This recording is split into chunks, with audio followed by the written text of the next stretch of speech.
감사합니다. 오늘 하나님 말씀은 사무엘상 24장 4절 말씀입니다. 네, 한 목소리로 합독하시겠습니다.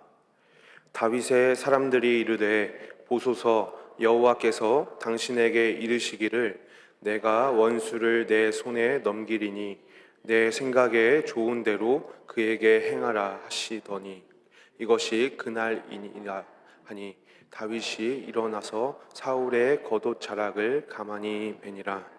아멘. 네, 오늘도 바쁘신 가운데 하나님 만나기 위해서 이 자리에 나오신 모든 성도님들을 하나님께서 너무나 기뻐하실 줄 믿습니다.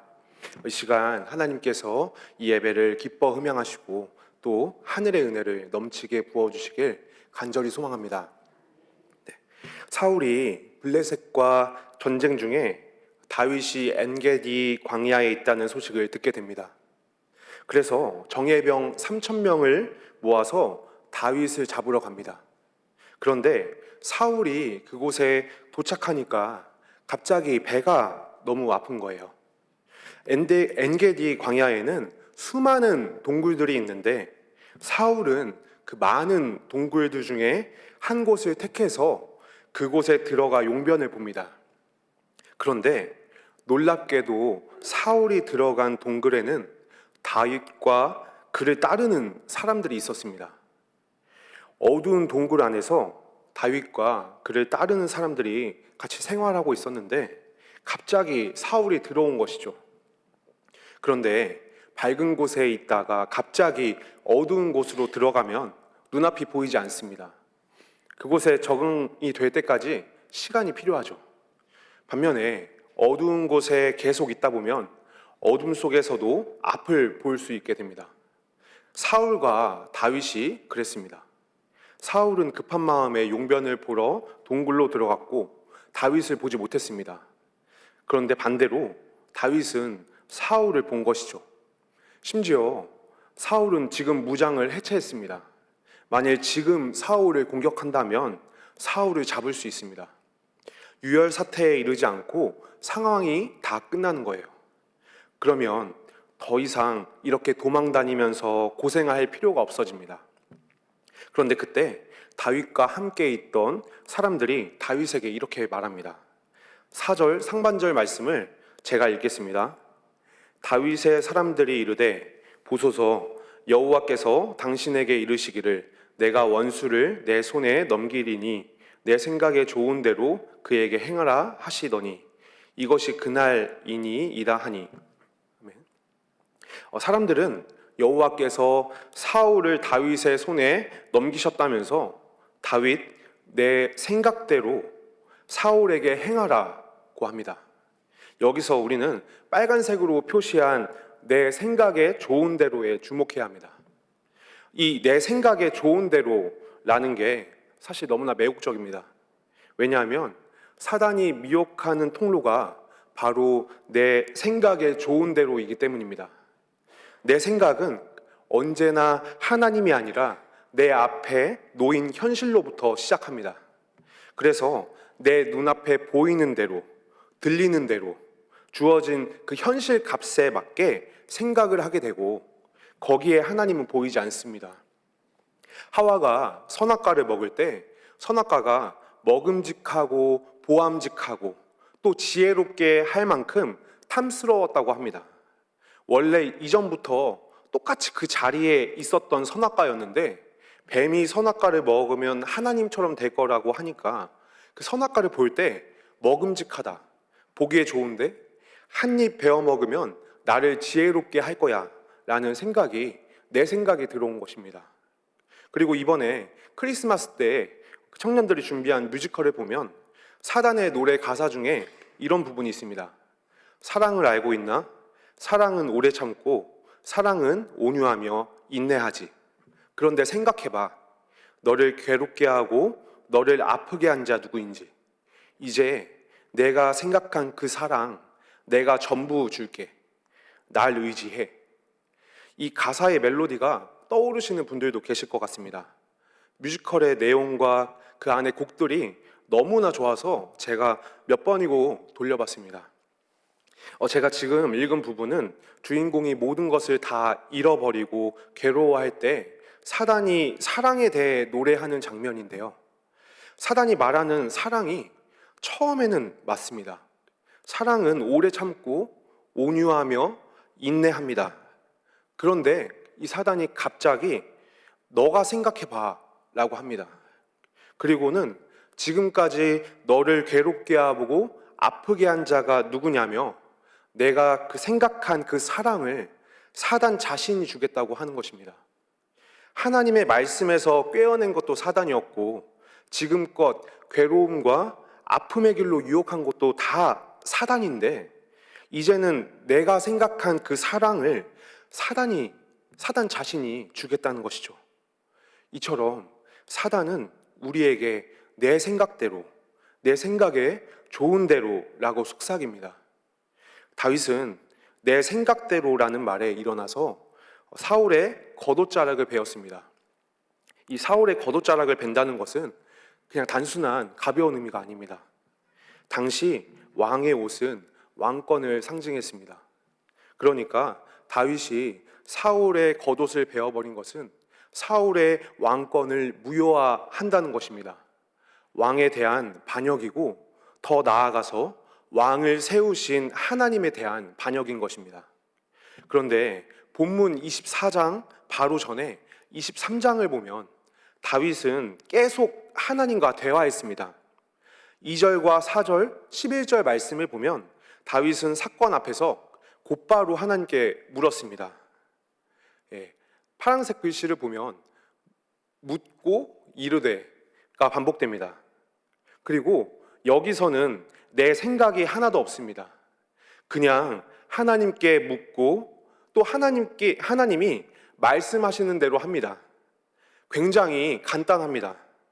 그런데 사건과 나 사이에 하나님이 아니라 내 생각이 끼니까 어떻게 됩니까?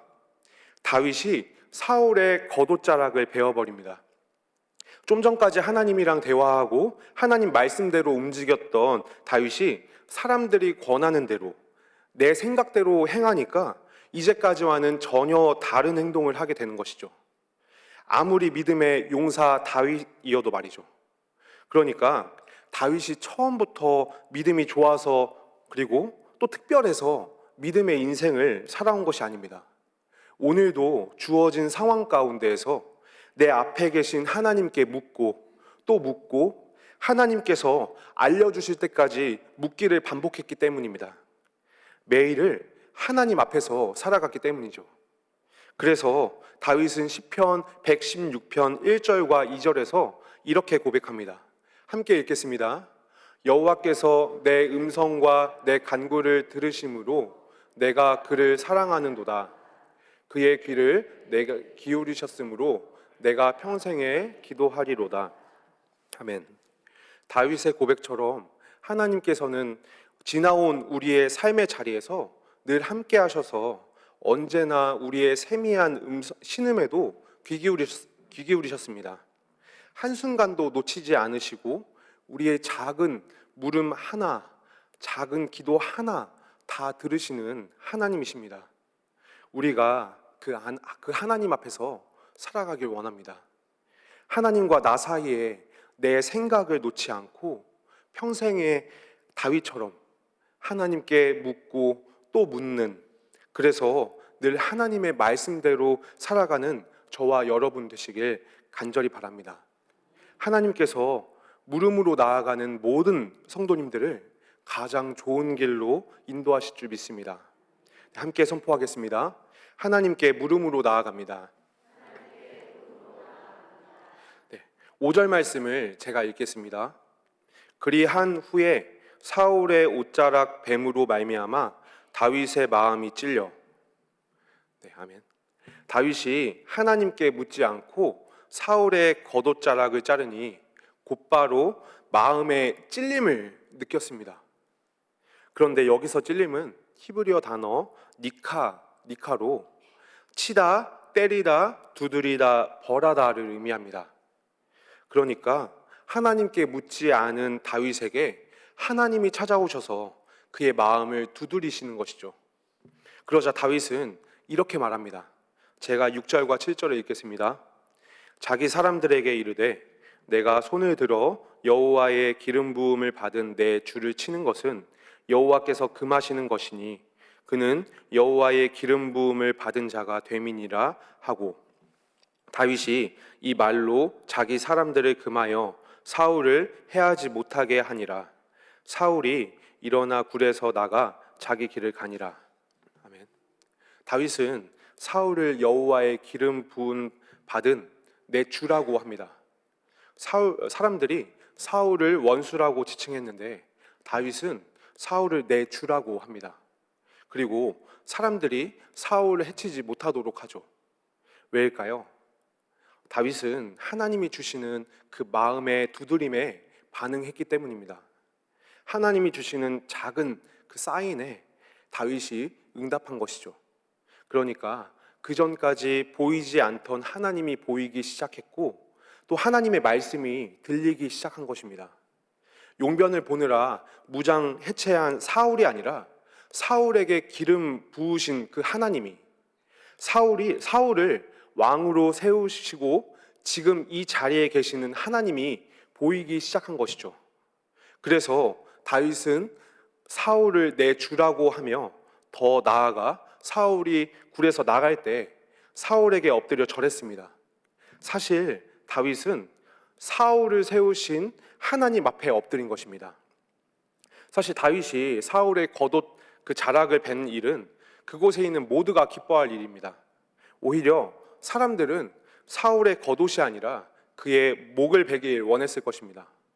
그러니 다윗의 행동은 그 사람들 안에서 정말 작은 일입니다.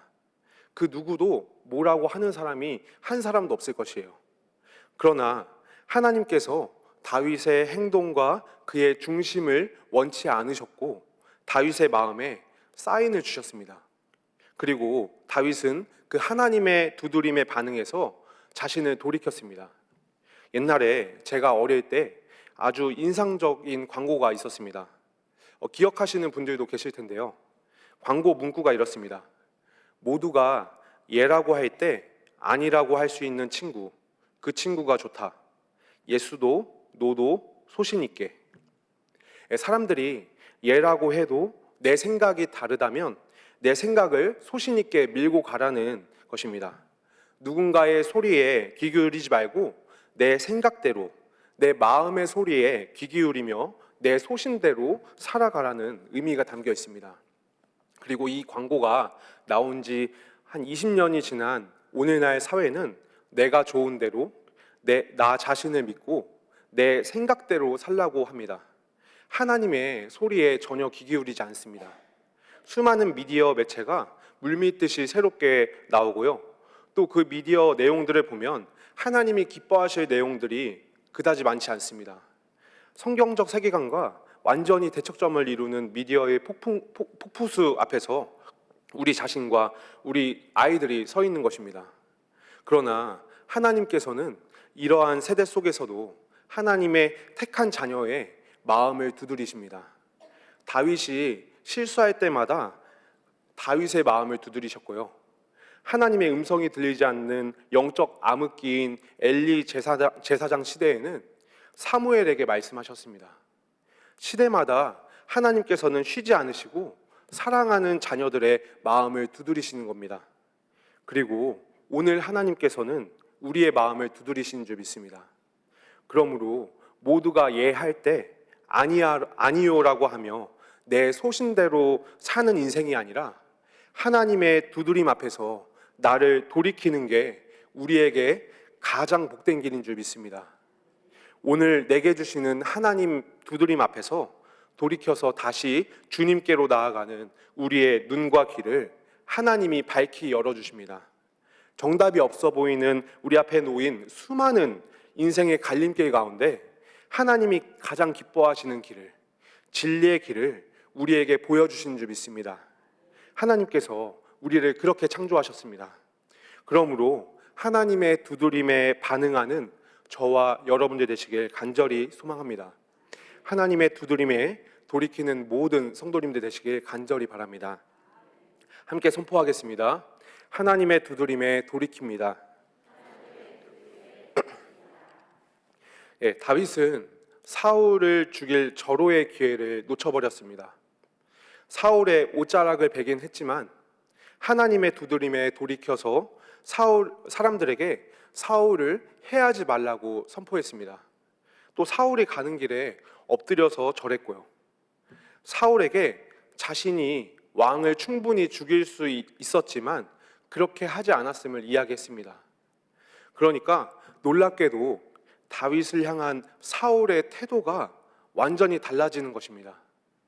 좀 전까지 다윗을 죽이려고 했던 사울이 내 아들이라고 하면서 내가 나보다 의롭다, 여호와께서 내게 선으로 갚으시길 바란다, 나는 내가 반드시 왕이 될 것을 알고 있다, 너의 손에 나라가 견고해질 것이다, 왕이 된 이후에도 너는 내 후손을 죽이지 말아다오 라고 하면서 이전과는 완전히 다른 모습을 보입니다.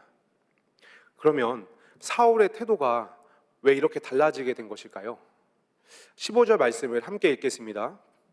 그런즉 여호와께서 재판장이 되어 나와 왕 사이에 심판하사 나의 사정을 살펴 억울함을 풀어주시고 나를 왕의 손에서 건지시기를 원하나이다 하니라. 아멘. 하나님께서 다윗과 사울 사이에 재판장이 되어주시기 때문입니다. 물론 이 장면에서 사울이 진짜 회개한 것은 아닙니다. 이후에 사울은 집으로 돌아가 버리고 또다시 다윗을 추격합니다. 그러나 사울의 감정이 수시로 바뀔지라도 다윗을 건지시는 하나님의 손길에는 변함이 없습니다. 사울이 다윗을 인생의 끝자락으로 밀어 떨어뜨릴지라도 하나님이 재판장이 되어주셔서 그분의 손이 나를 건지시는 것입니다. 하나님이 원수와 나 사이에 개입하셔서 나의 사정을 살피시고 억울함이 있다면 그 억울함을 풀어주십니다. 다윗은 사울의 추격 속에서도 늘 나의 재판장이 되어주시는 그 하나님을 붙잡은 것입니다.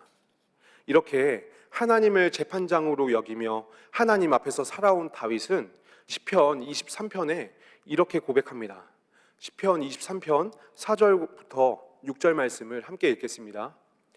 내가 사망의 음침한 골짜기로 다닐지라도 해를 두려워하지 않을 것은 주께서 나와 함께 하심이라. 주의 지팡이와 막대기가 나를 안위하시나이다. 주께서 내 원수의 목전에서 내게 상을 차려 주시고 기름을 내 머리에 부으셨으니 내 잔이 넘치나이다. 내 평생의 인자심이 반드시 나를 따르리니 내가 여호와의 집에 영원히 살리로다. 아멘. 수많은 고통의 순간에도 다윗이 견딜 수 있었던 것은 주님이 때로는 목자같이 또 때로는 재판장같이 함께 하셨기 때문입니다. 주님께서 사망의 음침한 골짜기를 걷는 다윗을 안위하셨습니다. 원수 앞에서 함께 하시는 주님께서 지팡이와 막대기로 지켜주셨습니다. 나의 능력이 아닌 하나님 앞에서 살아가는 다윗의 인생에 재판장이 되어주셨고 목자가 되어주시는 것입니다. 그래서 하나님께서는 원수 사울의 피를 다윗의 손에 묻히지 않게 하셨습니다. 우리가 지나온 과거를 돌이켜보면 좋았다고 합니다. 남자끼리, 저희 교사끼리 있다 보면 군대 얘기를 하게 되는데요. 굉장히 재밌게 합니다. 그리고 그때가 좋았다라는 얘기를 합니다. 돌이켜보면 그 속에 추억이 있었고 기쁨이 있었습니다. 그런데 신앙생활도 똑같은 것 같습니다. 지금 당장은 괴로울지라도 지나고 보면 아쉬움이 남을 때가 있습니다. 그때에는 보이지 않았던 하나님께서 보이기 때문입니다. 그 순간 괴로웠던 이유는 나와 늘 함께 하시고 나의 사정을 살피시는 그 억울함을 풀어주시는 하나님이, 나를 건지시는 하나님이 보이지 않았기 때문인데 시간이 지나고 보니까 그 속에서 나와 함께 하셨던 하나님이 나의 재판장이 되어주시고 나의 목자가 되어주셔서 나를 건지셨던 하나님이 보이기 시작하는 것입니다. 그리고 동시에 또 감사한 것은 너무나 부족한 믿음이지만 하나님께서는 그럼에도 하나님 안에 거하고 또 하나님을 떠나지 않는 우리에게 은혜를 늘 부어주셨다는 것입니다. 우리의 부족하고 연약한 믿음이 있다 하시고 그럼에도 부족한 우리를 선한 길로 늘 인도하셨습니다. 하나님께서 한순간도 계시지 않은 적이 없으시고 늘 우리의 재판장이 되어주신 것입니다. 우리가 그 주님을 우리의 현장에서 오늘 우리의 시간 속에서 보길 원합니다. 오늘 우리의 삶에서 그 하나님을 느끼길 원합니다. 우리와 함께 하시는 하나님을 선하신 하나님으로, 인자하신 나의 하나님으로, 나의 주님으로 고백하길 원합니다. 주님의 인자하심과 선하심을 고백하며 주님 앞에 살아가는 모든 성도님들을 하나님께서 가장 아름다운 길로 인도하십니다. 현실의 문제 속에서 그 순간에 선하신 주님을 보게 하실 줄 믿습니다. 네, 저를 따라 선포하시겠습니다. 오늘 내게 선하신 주님이십니다. 네, 말씀을 마치려고 합니다. 사단은 늘 우리에게 내 생각으로 유익하지만 우리가 하나님께 물음으로 나아가길 원합니다. 문제 앞에서 하나님께 물을 때 하나님께서는 반드시 응답하십니다. 혹여나 우리가 실수할 때에 하나님의 두드림에 돌이키길 원합니다. 하나님의 두드림에 돌이키는 모든 하나님의 자녀들에게 하나님께서 눈과 귀를 열어주실 줄 믿습니다. 문제 앞에서 우리의 재판장이 되어주시는 그 주님을 보길 원합니다. 주님 앞에서 살아가는 우리에게 하나님께서 역사하셔서 지금 이 순간 선하신 하나님을 보게 하실 줄 믿습니다. 네, 마지막으로 선포하시겠습니다. 하나님께 물음으로 나아갑니다. 하나님의 두드림에 돌이킵니다. 오늘 내게 선하신 주님이십니다.